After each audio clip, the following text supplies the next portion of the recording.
officier betu bote bale balejitoa kusema ni banaume ba nguvu batenda kumutosha Tshisekedi Chilombo, na kile kinyatu tunataka kumutosha Tshisekedi Chilombo mwe benye mnakiua Kordo anatokea kusema hapa mwishi munene ni nani? Chilombo. Mwishi munene ni nani? Mwishi munene ni nani? Tribalist munene ni nani? Mwiwachi munene.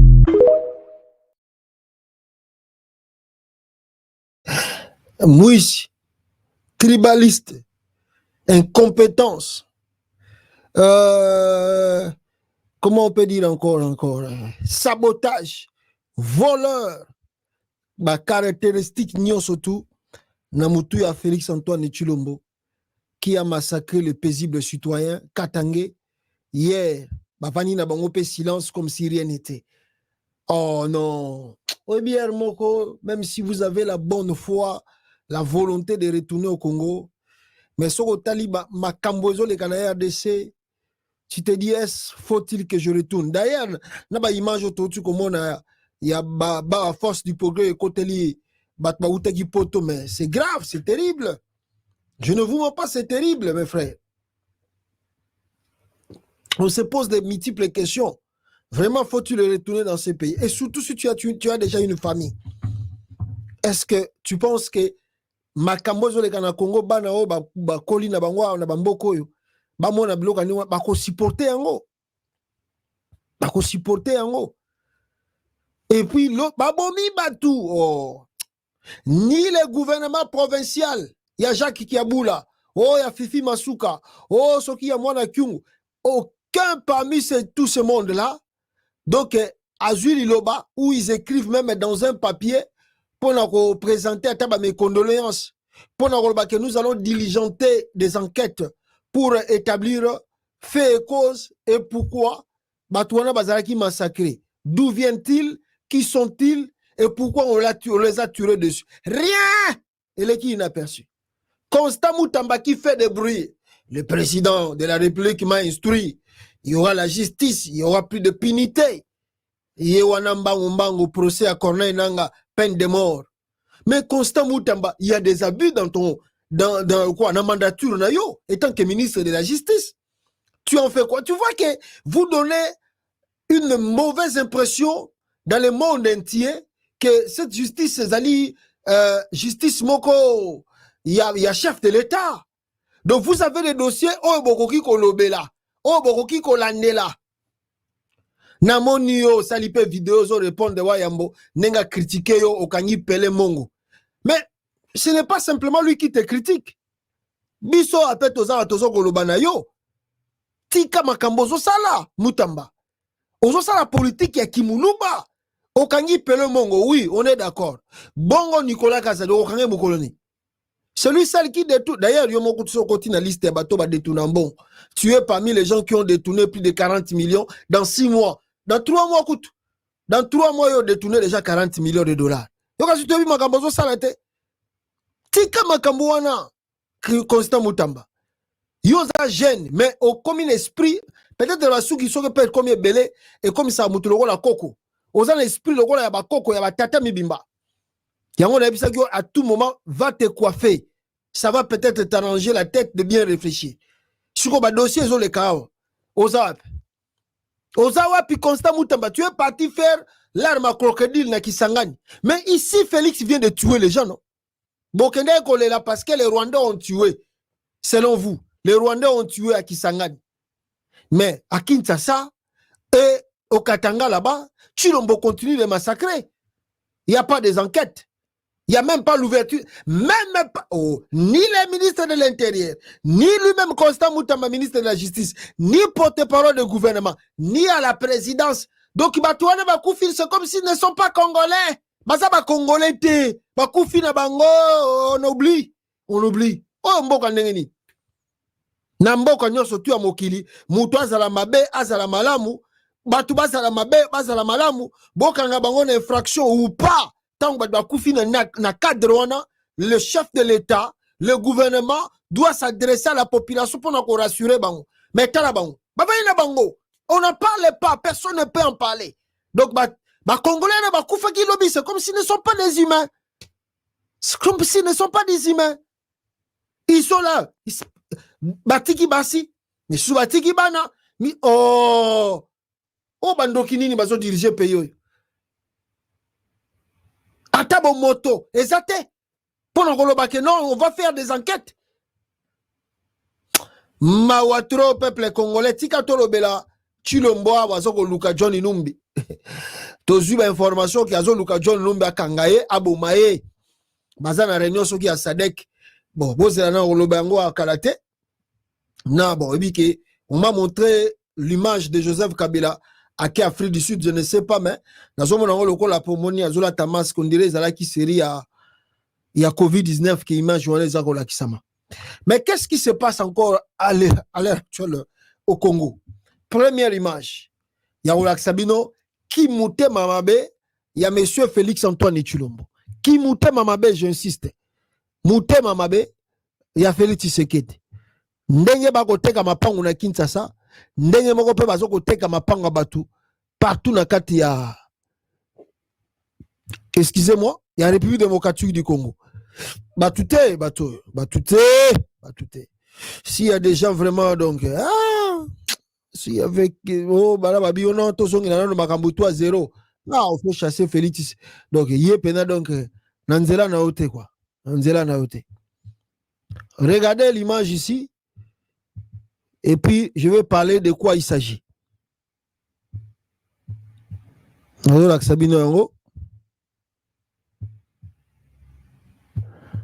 Voilà.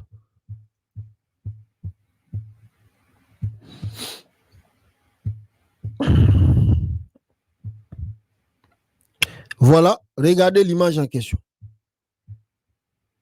Et puis, je vous explique. Voilà, quelques Rwandais se décident pour venir attaquer, comme ils sont appuyés par la PNC. Mais les fidèles disent qu'ils ne sont pas là pour se battre, qu'ils exécutent, mais le dossier sera transmis au niveau de la hiérarchie.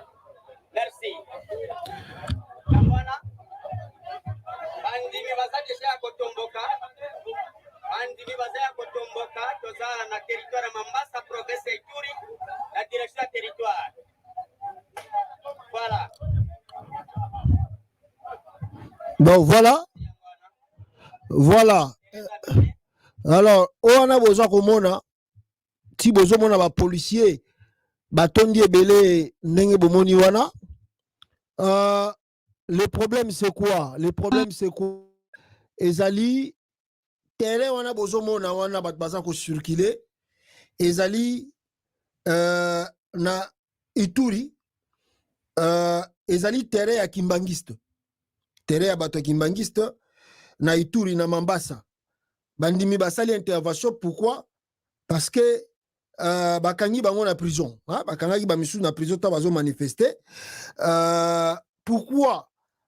Parce que bateki terrain wana. Bateki yango et pas ya gouvernement ya Congo. Alors baza koyeba te nani asombi terrain yango. Muta yebani te.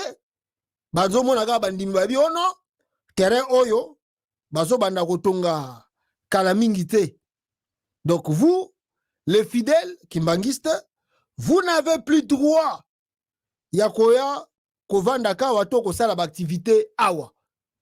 L'endroit ndenge boza komona ezali n'est-ce pas na maboko na bango moko bata Félix Tshisekedi et baza ko dirigeante to baza ko sala makambalingi. Voici les régimes Tilégel. Voici les régimes Fachi Béton que nous décrions tous les jours ici, que ce sont des éléments très dangereux. Le poison na kata société. Baye kote katere bato kimbangiste ya église. Bon, bato église kimbangiste bango bandima Félix Tshisekedi, je ne sais pas moi. Bumona Félix Tshisekedi la okene na nkamba.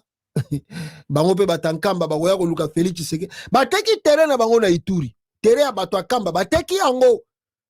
Nana teki yango. Johnny Luboya Kashama mutateki terrain wana. Muta Félix Tshisekedi. basala soki balingi basala ni pe toyebi te. Mutu ateki terrain ya Kimbangiste Johnny Luboya Kashama qui exploite aussi les minéraux na Irumu. Johnny Luboya, gouverneur militaire par intérim, makoma lokola mutu ba votaka ye élection salama te kuna atikala na libela pona azali mutu a Félix Tshisekedi. Et puis o ezalaki o total état de siège batala kango lisusu te do batikala na bango d'éternité mandat ya Félix ya président apesa ba gouverneur wana Johnny Luboya aza ko exploiter ba minéraux na Irumu aye ko teka terrain ya Bakimbangiste. Je répète encore, mutu ateki terrain ya Bakimbangiste na Irumu c'est Johnny Luboya Kashama na Ituri kuna ateki yango. Ateki lengo nani? Mikoleza bogoyeba soka ateki lengo nani? Oyo bato ndenge nini boya na pouvoir les biens détruits bokoteka. Ah bon, ataki bata église Kimbangiste bosela bango ba prière. Bosela bango ba prière. Bato bayoka te et puis bayoka te. Il faut invoquer peut-être ancêtre baya ko contrer bango po balimba. Yango moni kuna population sko ye na colère balobi oye koyeke ya bango pe baye pona basa l'affrontement na la police oye koyeke ya. Mais pourquoi boza bataboy? Même biloko batu bo respecter te. Ah Félix, partout dans mboka mobimba les régimes tile gelou koteka biloko batu. Mapango batu kobotola. Ah, bozela na batongo bazo somba biloko ngo. Boso bozo kanisa Félix akovana na d'éternité. Bosomba bien. Bosomba bien. Tangu Didier Boudimbo akeko botola terrain wana ezalaki peme na stade de martyr. Atuni nani? Abisiga nana za propriétaire nango. O asomba ki azotonga nani? Oh yete. Allez, ba travaux katani. Travaux katani mbongo na ya apesaki. E kemai bino tu bozo somba biloko na sera Félix. Na bozo botola, botonga ba immeuble. Bokomona kaka régime anti-Tshisekedi kwa ilelo banda kutuba mapangu tu biloko bat bozo botola, bokos bakto ko botola ngolisus. E kozonga na ba propriétaire na. Mawatro akinta sa même moi envoyer l'image que batke ko déguerpir batu moko mona le pango à l'état batekele ngonani famille Tshisekedi lisusu. Ah. Non, mboko eza pas si trop. Nega na uti koloba Constant Mutamba ozomona biloko te namoni kutu ba juge basiliki kuna contre Constant Mutamba. Pourquoi basiliki lié balobi ke makamba komi ko sala trop c'est trop. Le magistrat batomboki balobi Constant Mutamba lekisi niveau ye akomi ko zo même ba place na bango musala. Donc bazo comprendre sous nature ya musala na ete zanini. Constant Mutamba nature ya musala na yo même ba magistrat bazo comprendre sous te ba komi maman na lettre contre Constant Mutamba maman na lettre. Vous n'avez pas l'idée. Ah bon na ba juge ngo pe balela corruption na Mutamba nenga komi ko coincer bango eloko ni tokoloba ya malunga. Donc soki bo tangi lettre wana syndicat ba magistrat ba lobby ke ndenge ezokendele ezokende mabe ko suka mabe soki Mutamba continue ko sala makambo azosala. Bon, moi je peux vous dire une chose. Le problème il y a rebongisa justice à Congo. Il faut d'abord commencer à réparer le salaire des magistrats et même des avocats là-bas au Congo. Parce que les magistrats, les juges, au bazar au Sambisa Moutou, na Congo, bazar na salaire te $1000 te. Na ndimite que un magistrat na Congo, azar na salaire à $1000 le mois. Bon, ce bozo foute bango ba 200, ba 300, ba $400 chaque mois ou $500. Mais soit moutaye lié cop à $10,000. Arozwa bien arozwate. Arozwango. Donc il faut vraiment mettre barème moko boye. Oyo magistrat ye moko ayebike. Oyo son ndimi corruption. Na salaire onga nazo zwa awa. Je vais perdre tout. Et puis na okende pe prison. Mais quand il n'y a pas de salaire, il y a malunga. Mais atabo kangi bo coincé. Pourquoi ba syndicat au bazolela? Et là, bazolela, ils ont parce que bazan un salaire té. et puis babetaka ba cop trop. Alors na ba cop na bango na ndenge Constant Mutamba komi kozoma kambutu ko bimisa ba prisonnier ko sala boye ko kota boye ko kende boye bango ba monike ba komi mal à l'aise. Donc Constant Mutamba c'est comme si a remplacé bango, a remplacé ba tribunal, azo ba décision selon lui. Alors ba cop moye comme na bureau na bango ezate mpia ke komi ko kotela bango nde omoni basali ba communiquer wana. Mais soyo okende grève, bokende grève. Omoni ke salaire ya malunga ezala kite, mais le kola bande ko beta ba cop, bande ko sepela. Vous ne revendiquez rien. Lelo oyo siko mutayeli bino akomi ko sala makambo esengele bino bosala. Bino moko bokomi coincé, mbongo ezo kota lisusu te, bobi oh non, aza faux ministre. Ayeko azo bebisa.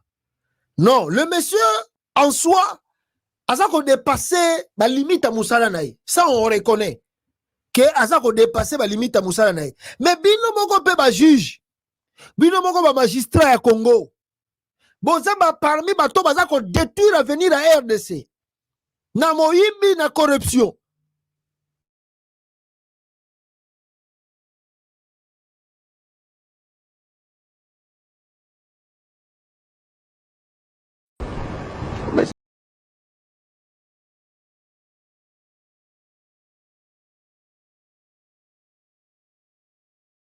À la fin de compte, corruption. Bakangi mutulelo, parce que le monsieur a beaucoup d'argent, azuka appelle Simbongo, mutabimine na prison. Ozomon, bozana conflit na mutu, boken nango devant tribunal. Au lieu tribunal a veillé, qui a tort et qui a raison? Non. Bazotana qui a beaucoup d'argent. Il suffit qu'à babenye na téléphone, soit 500, soit 1000, dossier qui est dans la maille. C'est ça le problème. Bandego nangai. Donc, ça passe trop comme on a Makambo eza kolekana kati ya République démocratique du Congo. En même temps, nous déplorons la situation de eza ko évoluer na Congo. Mais na Matadi awa, on nous montre des images. Je ne sais pas comment vous les montrer aussi que port ya Matadi ezali ya kozika et il n'y a pas même l'intervention de la part du gouvernement congolais. Intervention. Je ne parle même pas. Les Akozika, pour les matins des Akozika, bien sûr, et l'intervention, il y a gouvernement central ou provincial même, exact. Talambo Kanengezo a la détruit par Félix Tshisekedi. Je vous montre cette image et que Bino Morope Bo Mona Awa. Attendez. Attendez, Nachila Bino, image Wana. Ya port à Matadi Nenge Zozika. Wapi ba sapeur pompier, wapi camion anti-incendie, rien. Port Zozika, port Yamboka. Là où c'est le poumon de l'économie du pays. Et Zozika moto, mais sapeur pompier, yoka obaye, pour talande bazoboaka mai, mais port Zozika.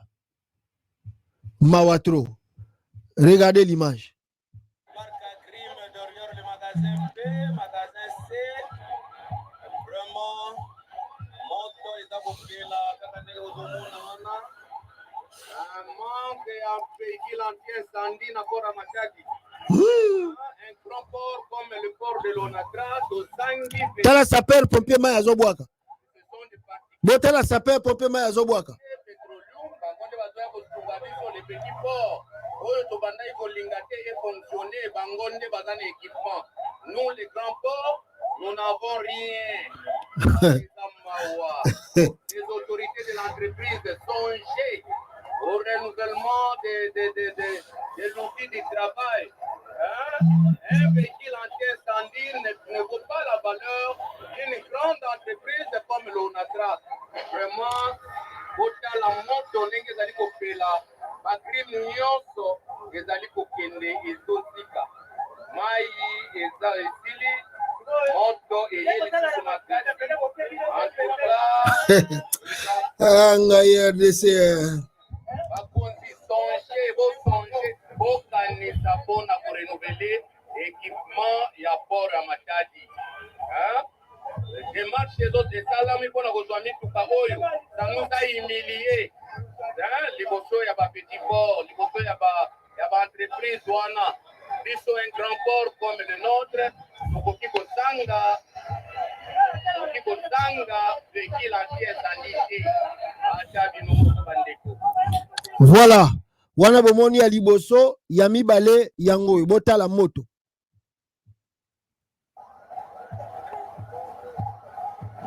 Wana moto na port à Matadi, moto. Comment pouvons comprendre? Moto na port à Matadi, moto. Il n'y a pas de camions d'anti-incendie na Kataport. Ah, Congo. Oh, il y a des sorciers dans la tête de ce pays-là. Des sorciers.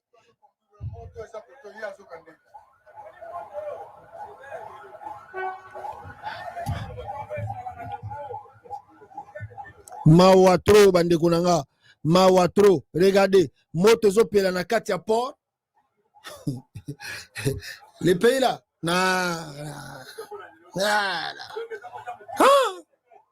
il y a des démons qui dirigent le Congo, les démons, des sorciers, mes frères, des sorciers qui dirigent la RDC.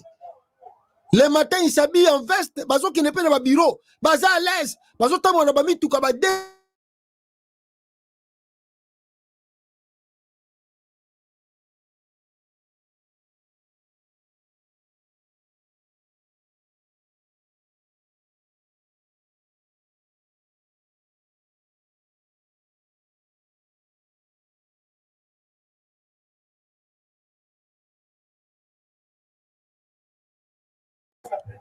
Ah! Je ne parle même pas. Port à Matadi, les anguilles camions étaient incendiés. Des démons, le matin, balata ba veste ba ke bureau. Bazota mwana ba mi tout caché. Hein? Ba bureau climatisé. Bazo voyager na ba jet. Na ba première classe d'avion. Regardez le pays. Regardez comment le Congo est détruit. Mboka wana ba politicien mitema malamu baza susute. Donc moi j'ai déjà toujours eu l'idée. Ah, obi esprit à Japon on appelle monsieur Foucault au sa on a Congo. Je vous dis la vérité parce que obi génération tout est foutu. Hein. Génération tout yo est foutu à classe politique na RDC. Ils sont complètement foutu. Il y a rien de l'espoir. Bande konangai. Passe les kitro. Talabino moko na port pas même camion anti-incendie. Mais ben millions de dollars les a détournés. Des millions de dollars détournés chaque jour na Congo. Non, c'est regrettable. Image Moussous Botala rapidement. Botala image avant d'avoir information Moussous rapidement. Botala image.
Congo.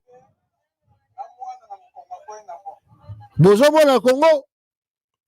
Mes frères, vous voyez le Congo, votre pays. Quand on déplore tous les jours ici, il y a des gens qui disent trop. Trop. Vous avez vu le Congo? Vous avez vu la tristesse dans ce pays?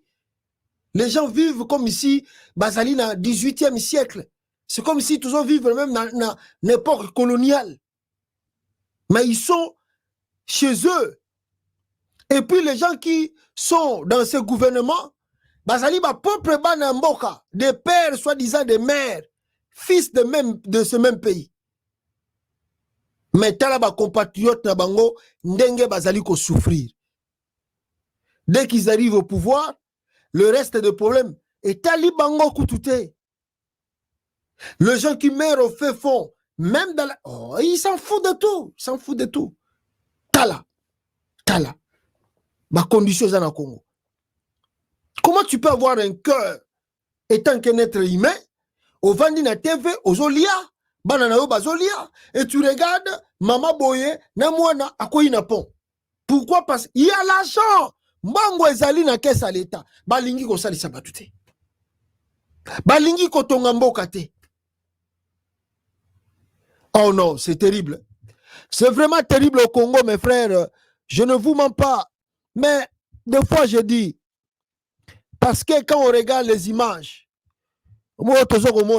na Kinshasa, bato bazako déclarer yawa. Bato bazako déclarer à Kinshasa, ba salaire, ba nini, ba misala. Exemple ya Oyo. Regardez.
Voilà.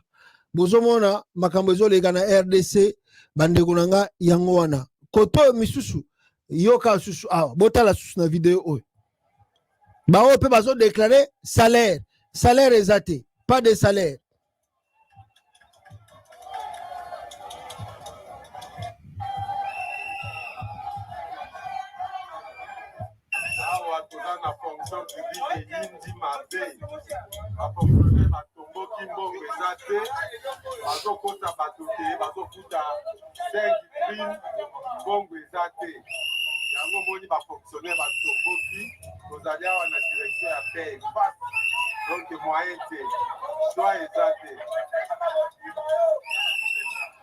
Tala Congo nengezokini.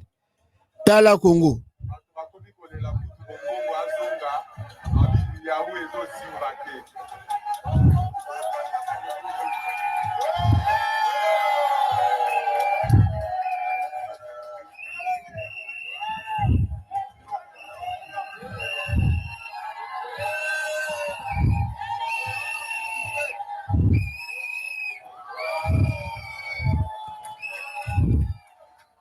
Voilà. Je ne parle même pas.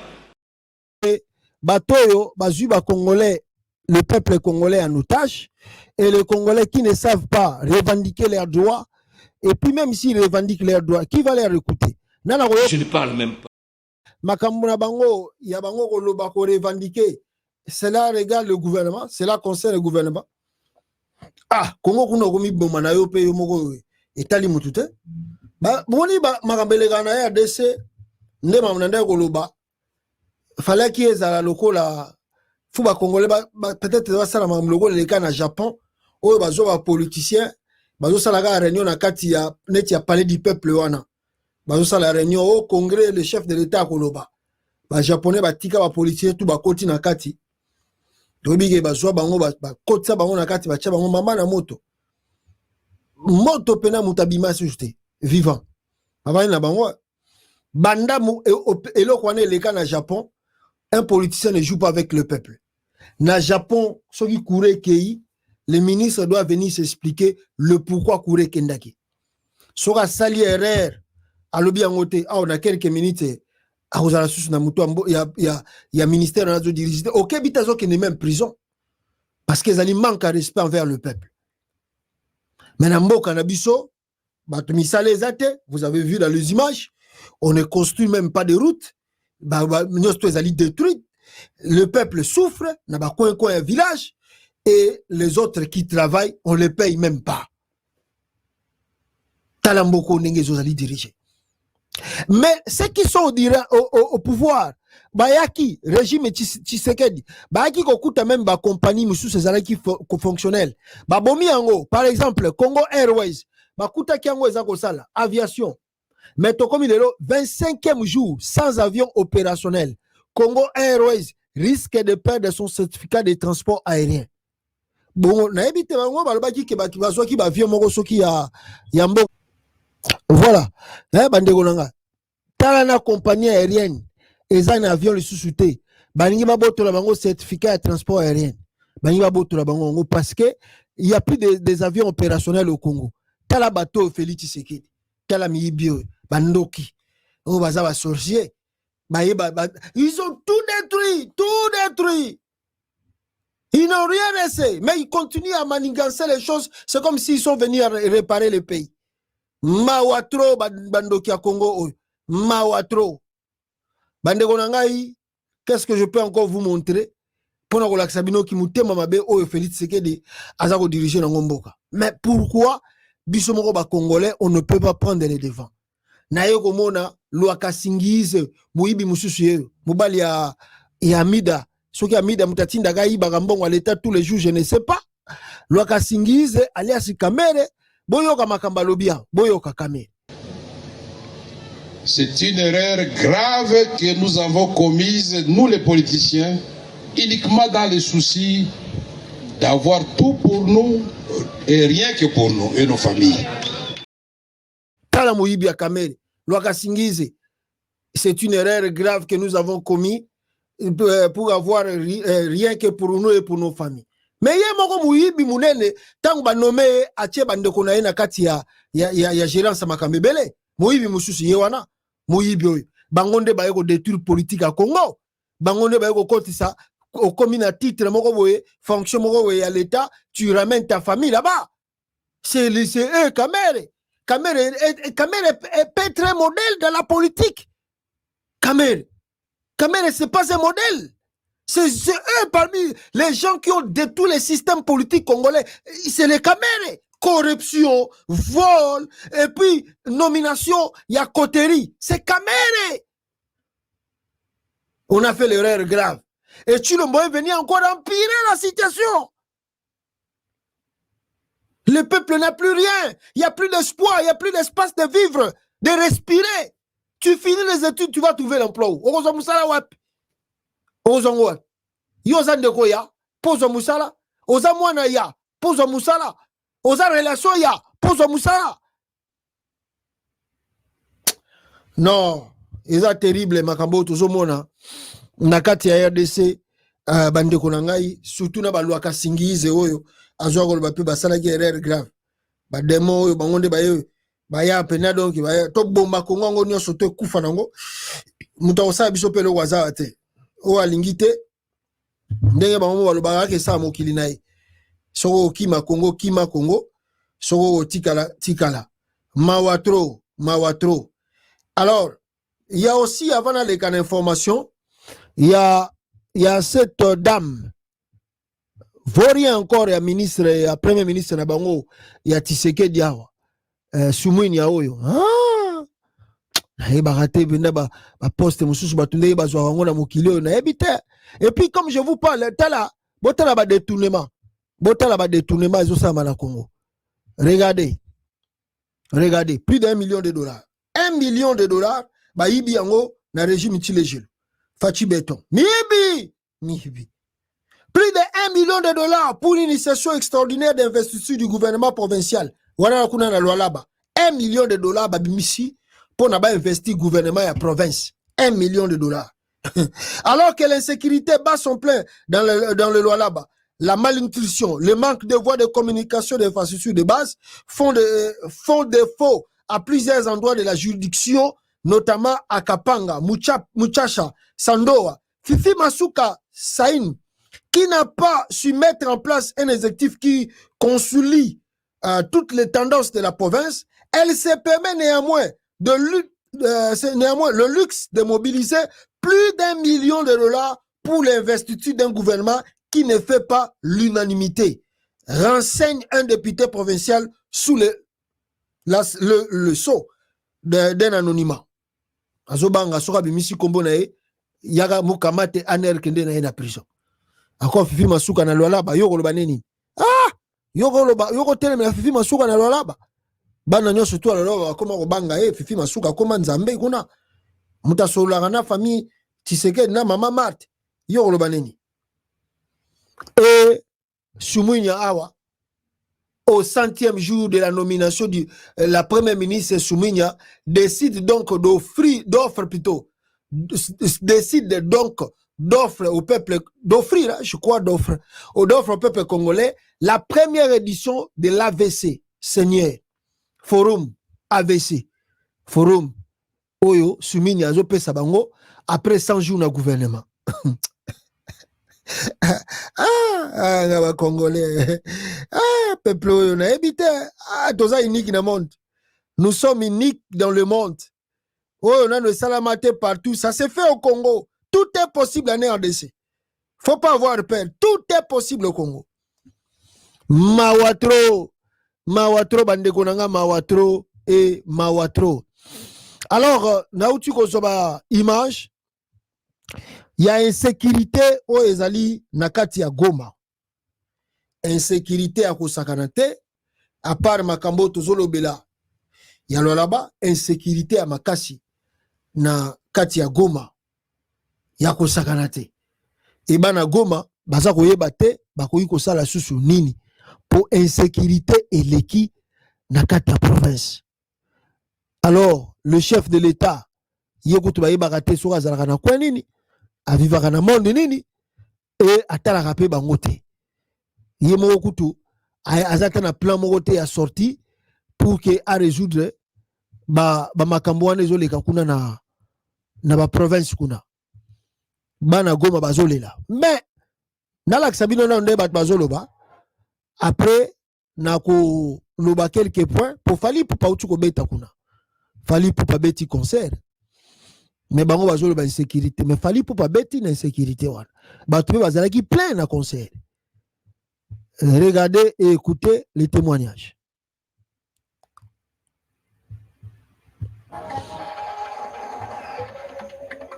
Dans la ville de Goma, un député provincial honoraire estime que les autorités devraient repenser leur stratégie de communication, décisions stratégiques pour Prince Kieni dans cette zone où les services.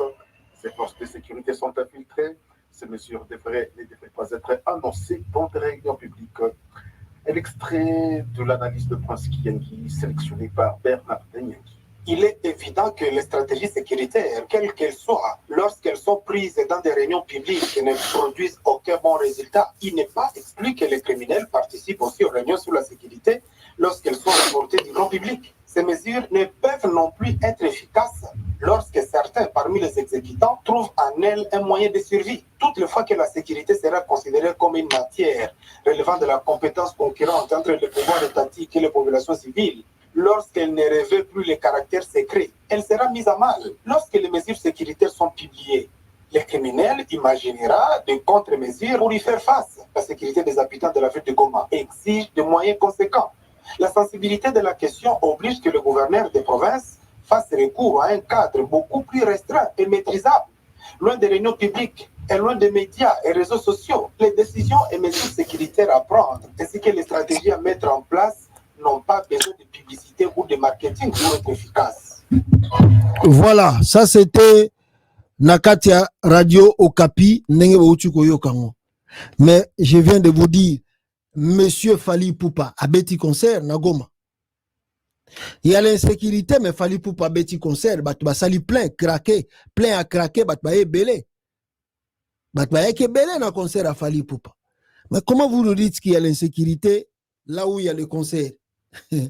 Et puis, à part les concerts, à part même l'insécurité, la ville de Goma ou le Nord Kivu, c'est une province martyrisée, de martyrs, je dirais comme ça, où tout ça qu'on déplorait de massacres, et ça la côté kuna.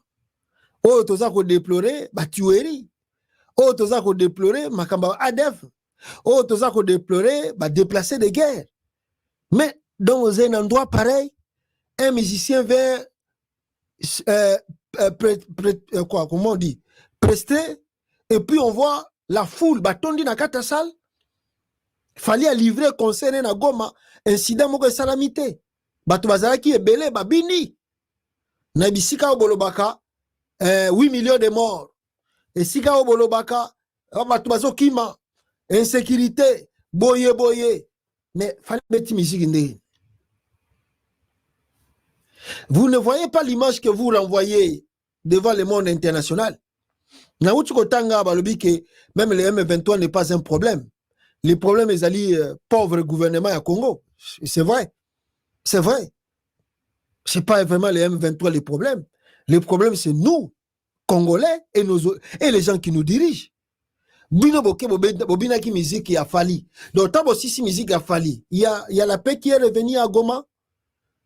Il y a la sécurité maintenant à Goma. Vous ne comprenez pas un peu ce qui se passe. On est complices de nous-mêmes. Nous vivons et nous méritons ce qui se passe chez nous. Comment les gens sérieux, bakotika musicien, lokola, na niveau fali azanango, aya rocha musique, aya beta concert. Quel est le message que vous envoyez devant la communauté internationale? Tant batbaza kolobake, gomeza et sikamoko amabe.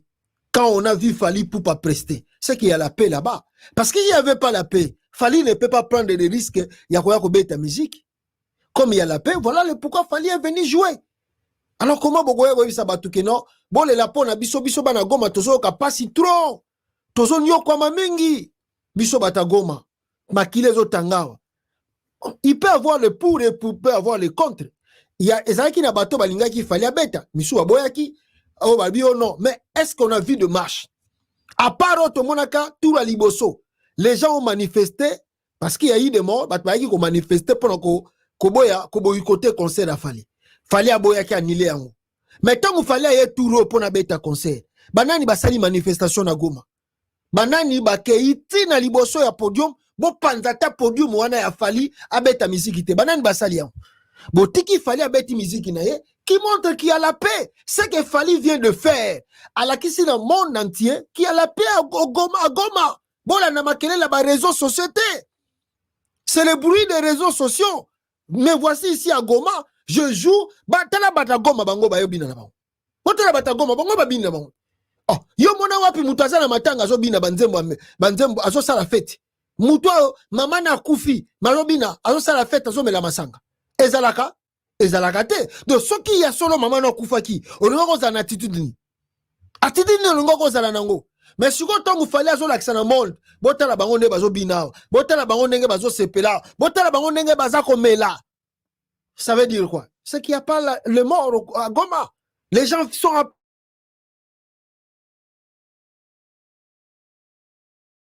persistent encore.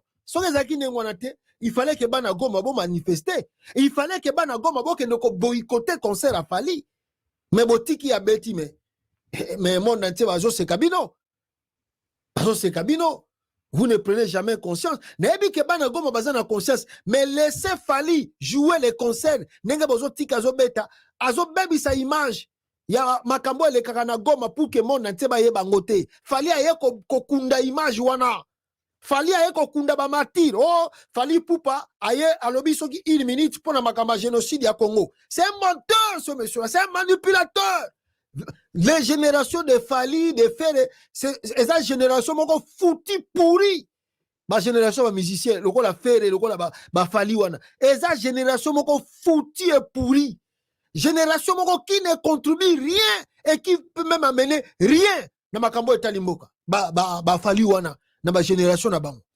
Des antipatries. Bango kaka gloire, gloire, gloire. Tosa melaka, botalaka ba ene na bino.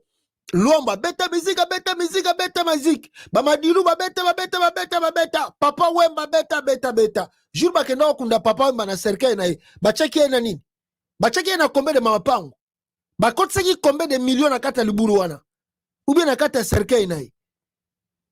Bandoki ya ba musicien oyo. Ils ne comprennent pas te bo expliquer bango ba yo kakate. Tozaka kawa un jour makameko sanjeka na Congo. Tozaka na bino bobetaka musique bobebisa image en mboka. Quand les gens parlent de martyrs, vous partez jouer, après vous faites semblant de prendre le micro. Oh, je compatis avec le peuple. Toi tu compatis avec le peuple ou tu es venu chercher ton argent? Et puis na bateau batindi yo na mission. Banani bazana simana yo fali. Qui est derrière toi ou qui sont derrière toi? Oh batindi yo ko sala eloko wana. Mawatro. Hier, je vous disais, bande konangai, vous excusez, nazo ba point est très nécessaire. Hier, na bande web sabino makambo eleka ki na côté ya Tanganyika et plutôt ya Katanga. Bato batomboka ki makasi et je m'aimerais mieux na la sabino lisu. Nangai bino bozola nanga awa bana ya Katanga bazu ba décision pour que Basile Anana Félix Tshisekedi. Donc, il projette des manifestations contre le massacre au Félix Tshisekedi. Abomaki Bandeko na bango awa. Suivez cette vidéo. Ndenge baza koloba.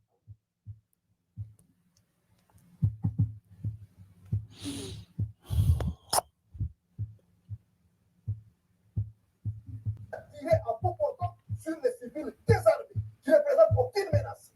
Le Katanga n'a jamais été une menace. Les Katangais n'ont jamais été des menaces. Pourquoi tu sais qu'il est son régime? Mais c'est permettre aujourd'hui à Kinois de tuer nos frères comme ça. Sont-ils devenus des rats, des souris? Si tu sais qu'il est réellement tu es fort, pourquoi ne pas aller à l'Est où on est en train de te taper, de te tabasser? Et quand c'est à l'Est, on te tape, on te tabasse, tu te mets devant la caméra pour commencer à plaider, dire non, escarmouche, escarmouche. Et quand c'est les civils dans les Katanga, non, c'est là où tu vas montrer maintenant tes biceps. Ça ne doit pas continuer comme ça. Et tous les complices du régime qui font couler les sangs dans les Katanga doivent savoir qu'il est temps maintenant pour nous de nous prendre en charge pour mettre dans cette histoire. Les Katangais ne sont pas des animaux qu'il faut amener à l'abattoir pour en faire ce que vous voulez. Ça devient quoi cette histoire? Ça devient quoi cette histoire? Nous venons de le dire ici. Vous avez vos bateaux à Kinshasa qui créent des troubles chaque jour. Ils veulent pénétrer l'hémicycle, les sièges de l'Assemblée nationale. Cassez tous sur leur passage. Et on verra jamais quelqu'un saigner dans les nez pour dire non, de l'autre taper au nez. Mais comme c'est au Katanga, les gens qui viennent de leur culte, les gens qui viennent de la prière, et ils sont en train de passer, ils vont à tout les tuer comme si c'était des soldats. Ça devient quoi ça? Donc au Katanga, les gens n'ont pas le droit à la vie aujourd'hui. C'est les jours de Tshisekedi qui fait interdire aux gens de vivre au Katanga aujourd'hui. Et tous ceux qui se disent maintenant, non, leader Katanga, c'est le temps maintenant de vous lever. Vos frères sont là en train d'être tués comme des moutons. Et vous allez faire des autres là, les talibans, ça. Quand il était question d'un siège fixe qui ne représente absolument rien, un siège de malheur au Sénat, tu étais prêt à t'élever pour faire la vidéo.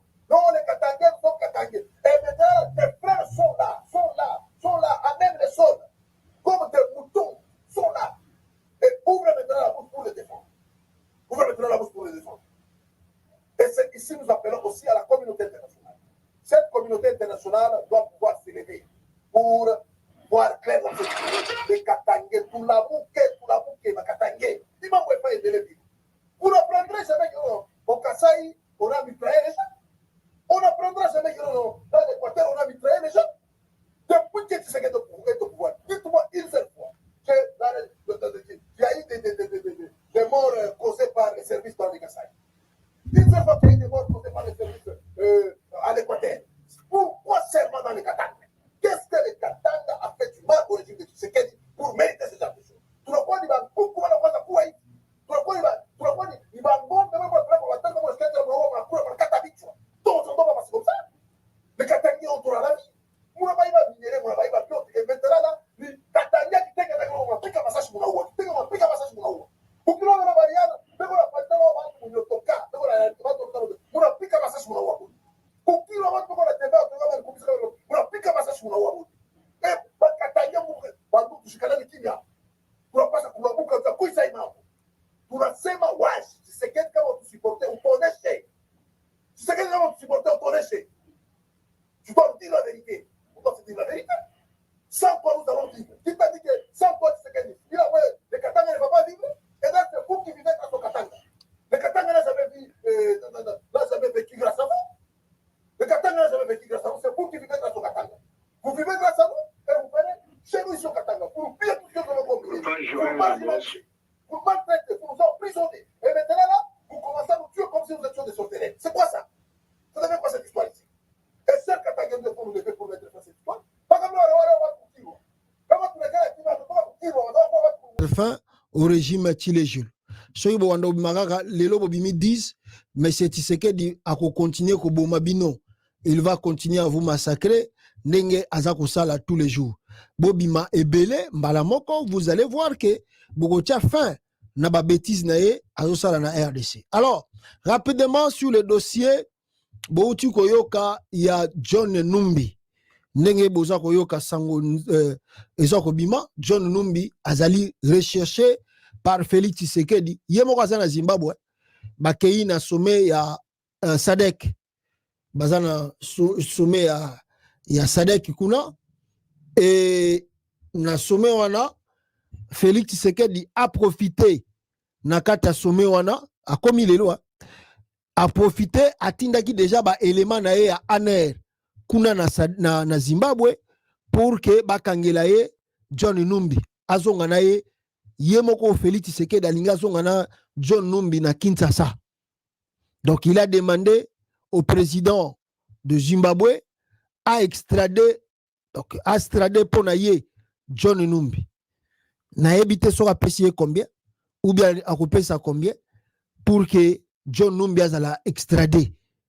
Donc voici un peu la situation bande konangai nenge ezali kuna na minute tozolo banabino John Numbi na ebité sera zaka na Zimbabwe ou bien asali déplacement moko na makambo oyo eza koya Félix Tshisekedi alingi a asalae.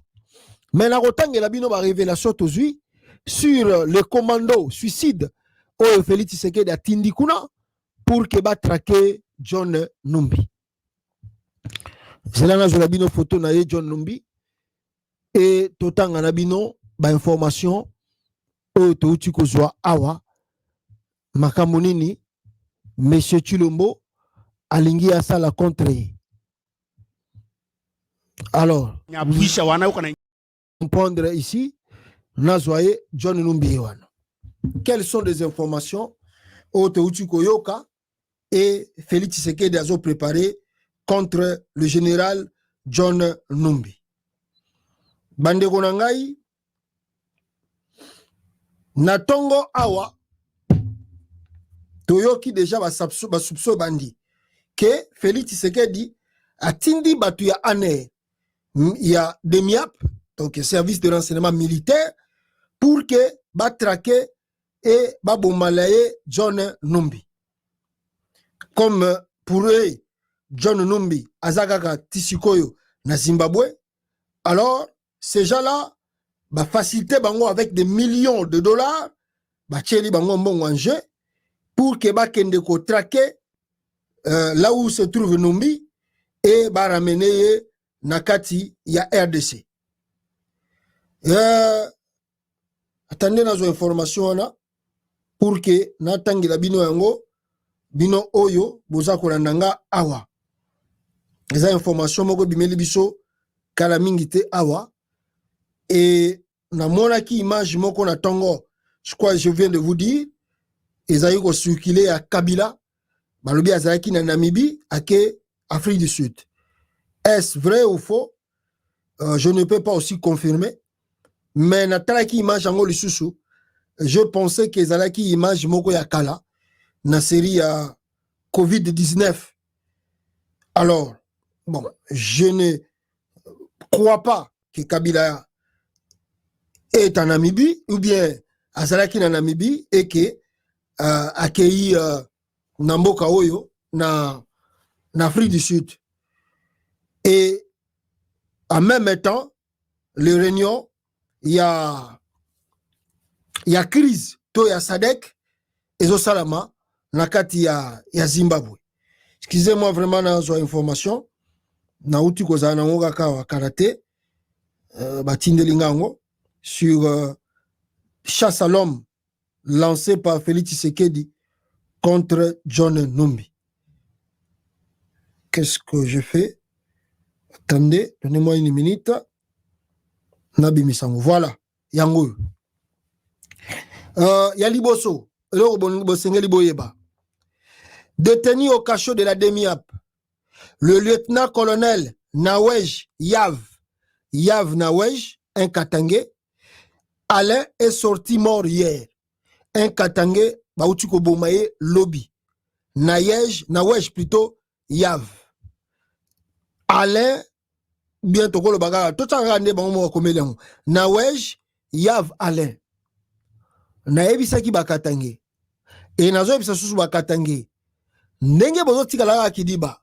Félix a l'esprit d'éliminer tous les officiers Katangé. O Bakuta qui na armée. Bazo Kene un à un. Mais ba batikali mutuloko la soko zu Edi Kapen azo comprendre que Félix Tshisekedi azo piriger Bakatangé. Naebisi Bakatangé. Poste o ba pesi sama lukonde. Bomoni te ba uti ko boma batu. Bomoni sama lukonda lobby. Bomoni dani banza lobby.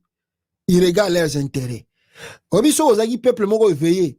Mbele boke oluka basama lukonde wana na banda kuna bango na badani banza wana. Parce que bango nde batu ya Félix. Bango nde badani banza na basama lukonde bata Félix. Bino bakatangeko pona bola kisake boza na colère à Félix et sengeli bo bandana na ba complice oyo bazali ba traître Katangé oyo bazako faciliter Félix Tshisekedi musala na Katanga. Mutuloko la sama lukonde, mutuloko la dani banza.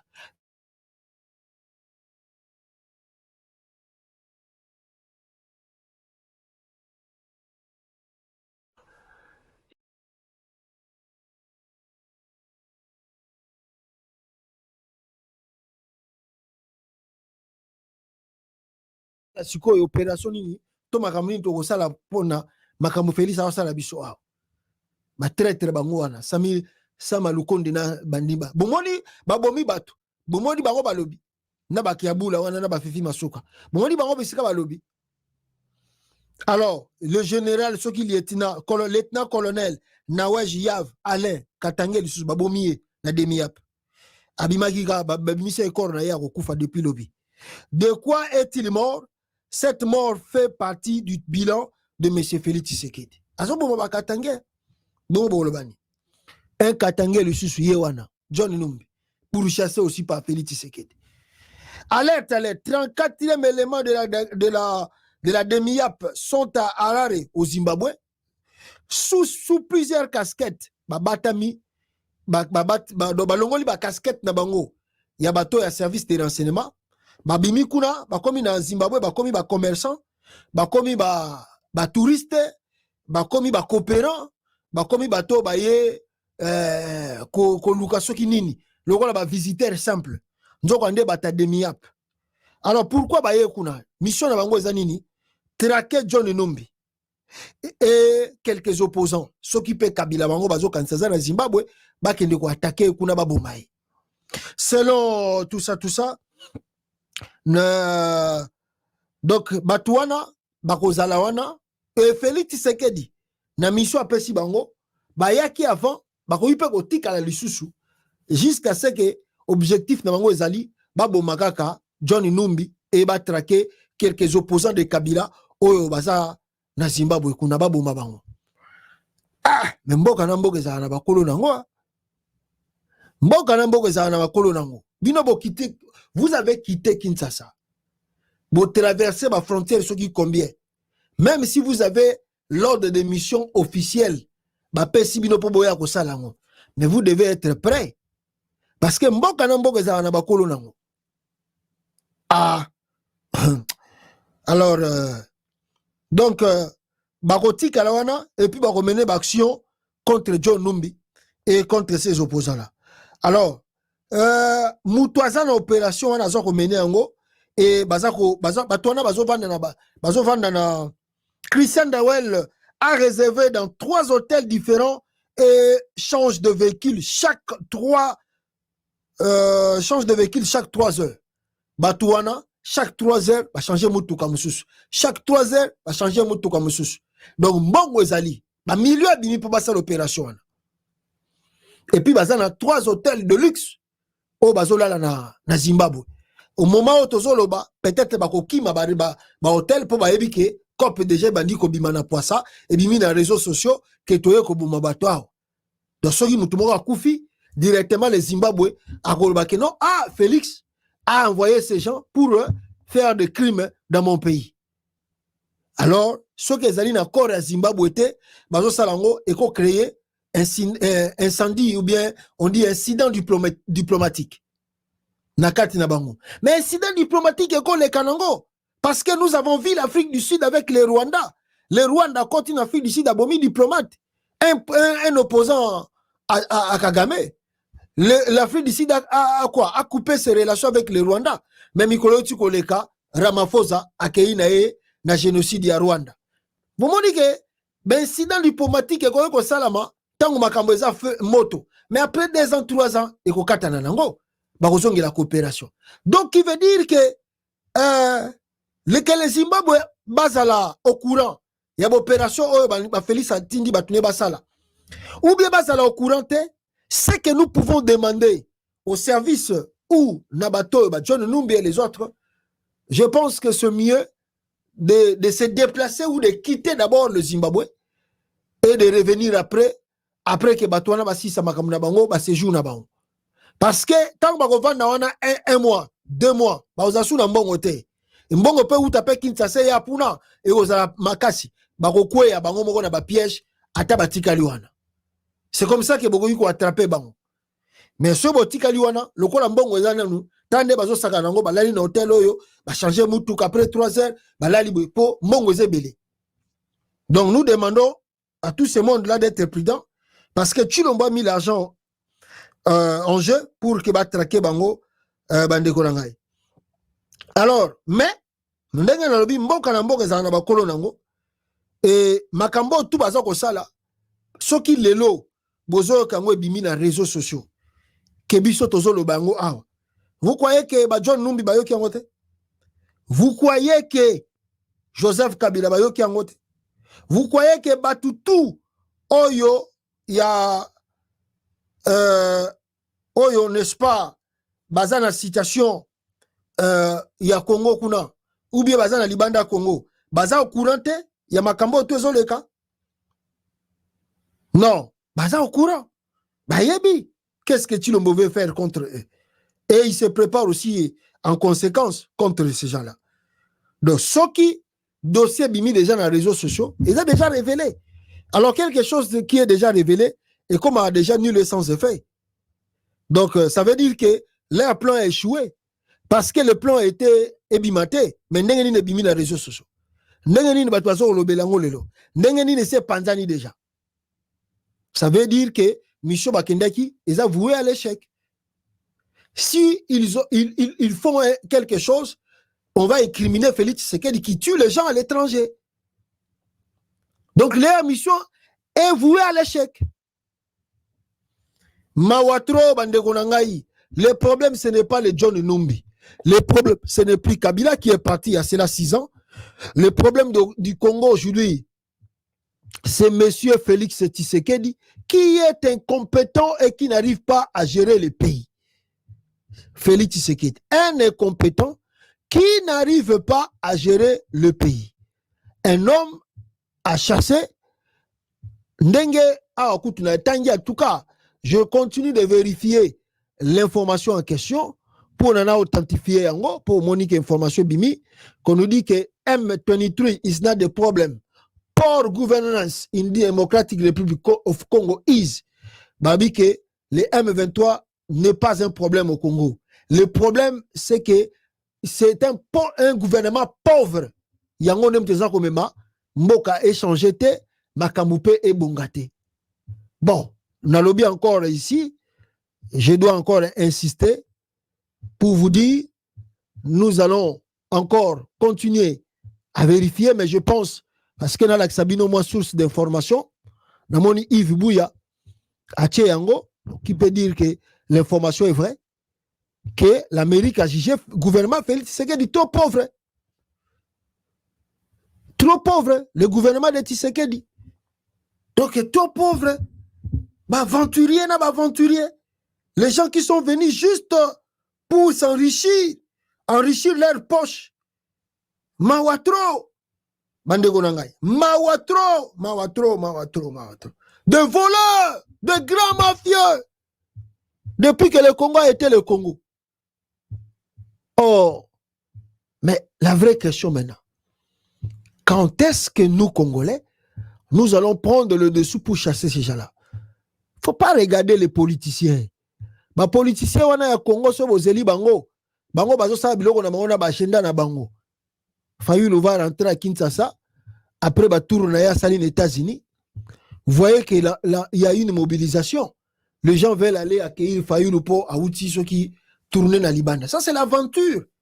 Si vous Fayulu Aouti Libanda, à Tamboli na ye, ceux qui passent à la diplomatie na ye, pourquoi mobiliser les gens pour accueillir Fayulu?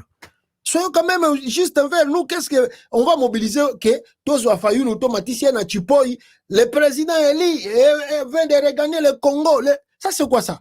Ça, c'est l'aventure. Ça, c'est quoi ça? Moi, je ne peux pas appuyer ça. Et la Fayulu, et la Katumbi, qui veut faire ses aventures dans le moment où Batbazako Luka, possibilité que Bengana Félix, ça, c'est pas du tout sérieux.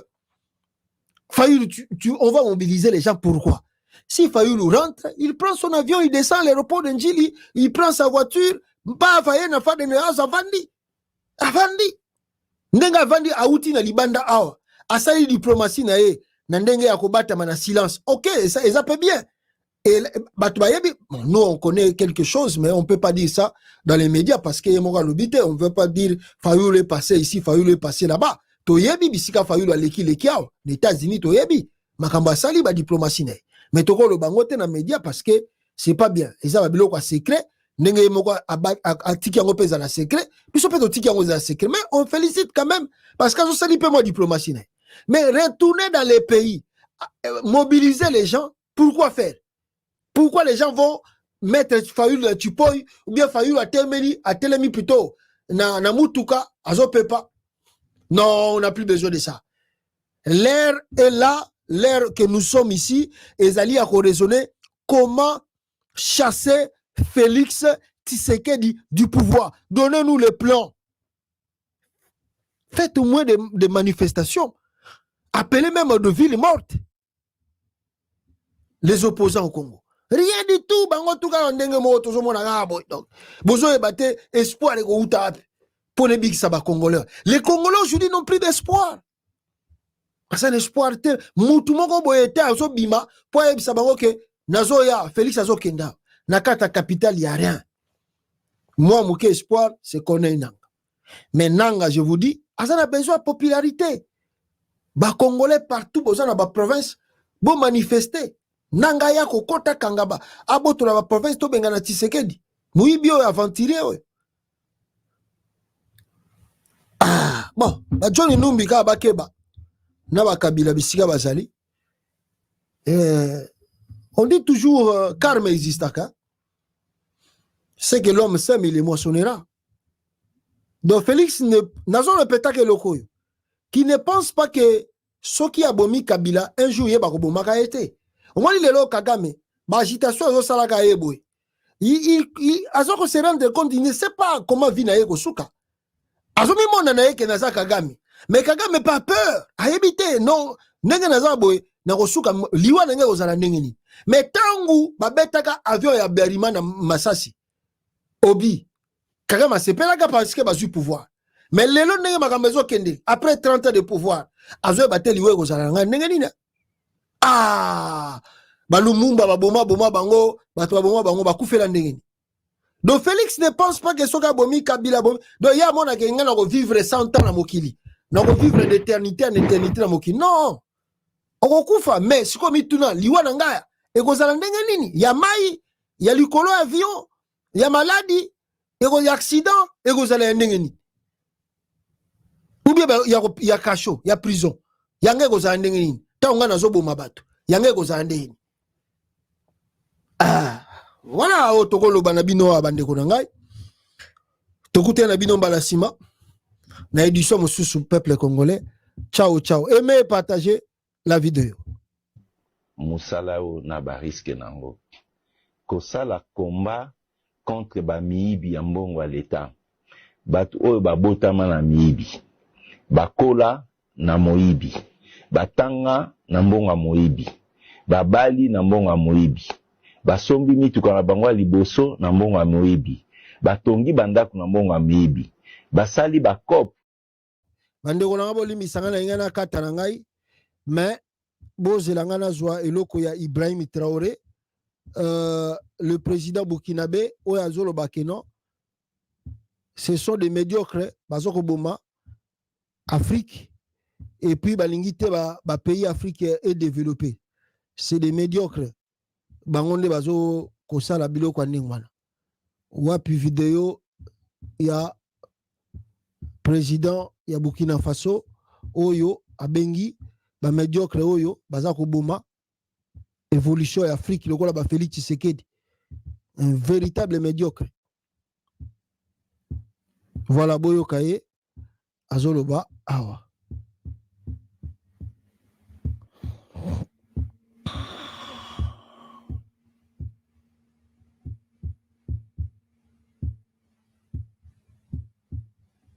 L'incompétence est un phénomène très dangereux. Ils ont utilisé pour détruire la société africaine. Dans notre administration, il y a beaucoup d'incompétence. Reconnaissons-le.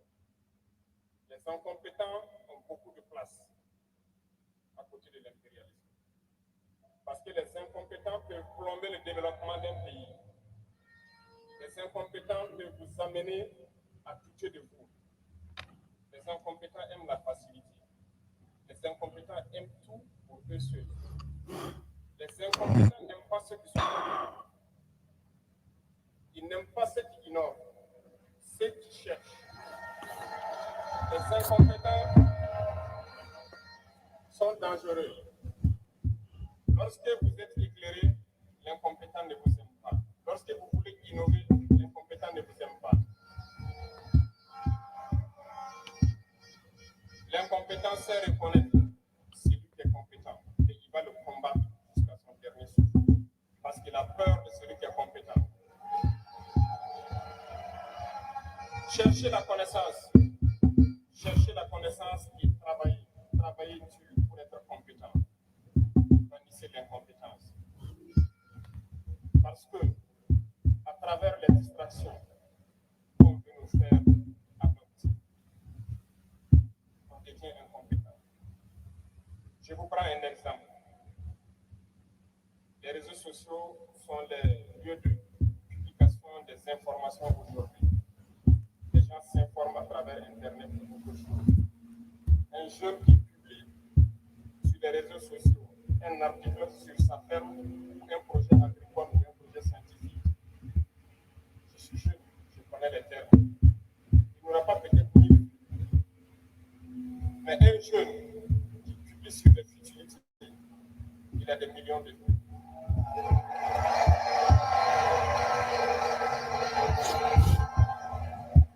Justement, on veut vous faire perdre du temps dans les futilités. Prenez conscience. Intéressons-nous au travail et cherchons la connaissance.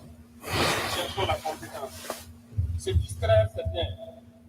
Mais on doit travailler d'abord. Avant de se distraire. Cherchez la connaissance. Sinon, vous perdrez du temps à ne rien faire. Et la jeunesse, c'est l'époque, c'est la période où il faut exploiter son temps à bon escient. Les impérialistes le savent. Voilà pourquoi ils vont multiplier tout ce qui est événement de distraction. Ils vont multiplier tout ce qui est événement qui peut vous détourner du travail. Pour que vous soyez des incompétents. Et en ce moment, quand vous êtes endormis, on choisit les incompétents pour diriger tout ce qui est structure importante.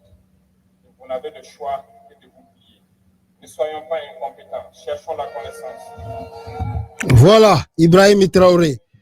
Musala o na bariske nango. Kosala combat contre ba miibi ya mbongo ya leta. Batu oyo babotama na miibi. Bakola na moibi. Batanga na mbongo ya moibi. Babali na mbongo ya moibi. Basombi mituka na bango ya liboso na mbongo ya moibi. Batongi bandako na mbongo ya moibi. Basali bakop po bakoma ba responsable ba gestionnaire financier na mbongo ya moibi. Donc moibi ekomi neti seconde nature na bango. Moibi eza na kati ya ADN na bango. Ko combattre bato ya ndenge wana ko espérer que ba changer, ba changer rapidement eza ba baza na molimo mosantu. Sinon baza ba têtu. Au moins vraiment mutazo yiba bozo recadrer ye akomi ko menacer bino. Kaba lokwa ba mi ba marché central. Aho yibo na sac bo découvrir ye pa ba ni ko menacer yo.